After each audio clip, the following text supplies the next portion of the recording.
If you are receiving an age pension, disability support pension, or any Centrelink payment in Australia, stop what you are doing and watch this video right now. Because starting from the 6th of April 2026, the Australian government has introduced new pension rules that will directly affect your payments, your eligibility, and your benefits. Thousands of Australians do not know about these changes yet, and missing this information could cost you hundreds, even thousands of dollars. So stay with me, because in the next few minutes, I am going to break down everything you need to know, simply, clearly, and in plain English. Make sure you watch until the very end, because the most important update is coming at the end of this video. Welcome back to Aus Pension Update, your most trusted source for the latest news, updates, and changes to Australia's pension and Centrelink system. I'm here to make sure that you and your family never miss a single update that affects your financial future.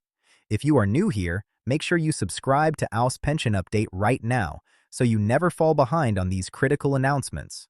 Today, we are covering one of the biggest pension changes Australia has seen in recent years, the new rules that officially came into effect on the 6th of April 2026.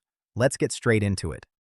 So what exactly has changed from the 6th of April 2026? Let me walk you through the key updates one by one. First, the pension payment rate increase. Good news for pensioners. From the 6th of April 2026, the age pension and other Centrelink pension payments have been adjusted.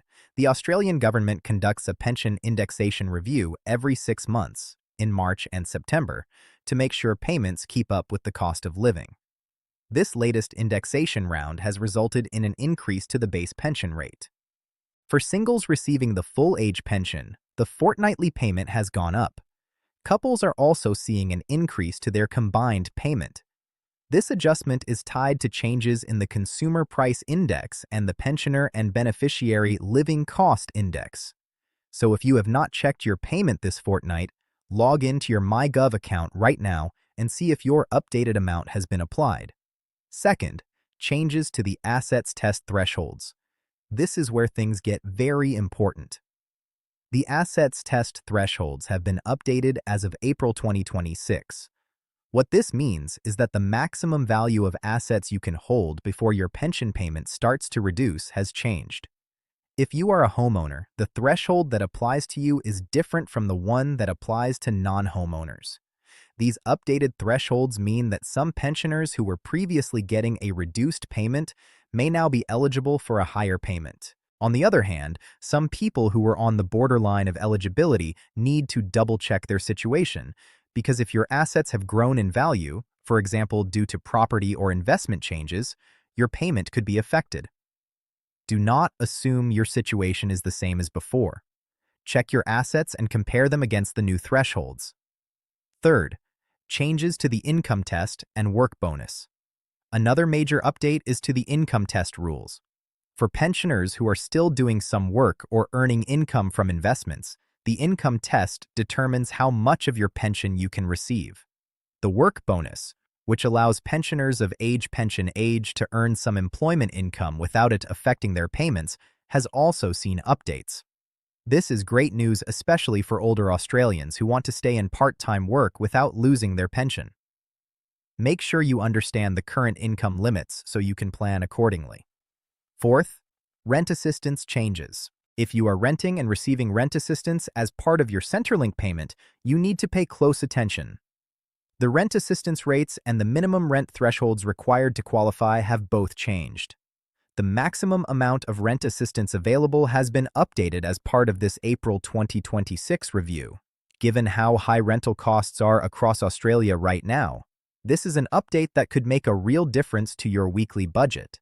If you are renting and you are not currently receiving rent assistance, or you are not sure whether you qualify, I strongly recommend contacting Centrelink or logging into MyGov to check your entitlements. Fifth, Commonwealth Seniors Health Card thresholds updated. Even if you do not receive the age pension, you may still be entitled to important benefits through the Commonwealth Seniors Health Card. The income limits for this card have also been updated from April 2026. If you were previously just over the threshold, it is worth checking again because you may now be eligible. This card gives you access to cheaper medicines under the PBS, bulk billed GP visits in many cases, and other valuable health concessions. Do not overlook this.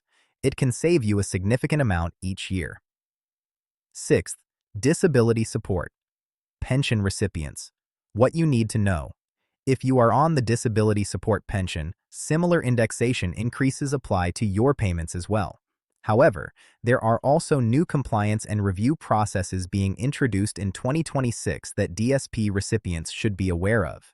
Services Australia has indicated it will be conducting more regular reviews of DSP eligibility to ensure payments are going to those who genuinely meet the criteria.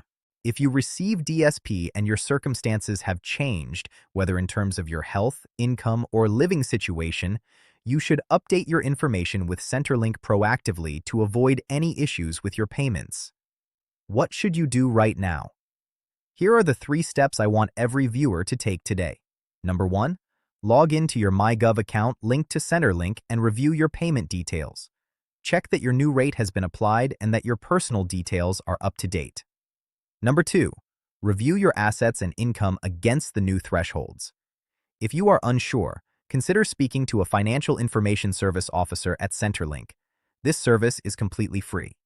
Number 3, if you believe you may now be eligible for a payment or concession card that you were not eligible for before, apply as soon as possible. Payments generally cannot be backdated, so the sooner you act, the sooner you benefit. And that covers all the major pension changes that started from the 6th of April 2026. I know it can feel overwhelming to keep up with all of these updates, but that is exactly why Aus Pension Update is here. Our mission is to make sure you are never left in the dark about changes that affect your money and your life. If you found this video helpful, please give it a thumbs up. It really helps this channel reach more Australians who need this information. And if you have not already, subscribe to Aus Pension Update right now and hit the bell icon so you get notified every time we post a new video. Do you have questions about how these changes affect your specific situation? Drop them in the comments below. I read every single one and I will do my best to help. Thank you so much for watching Aus Pension Update. Stay informed, stay empowered, and I will see you in the next video.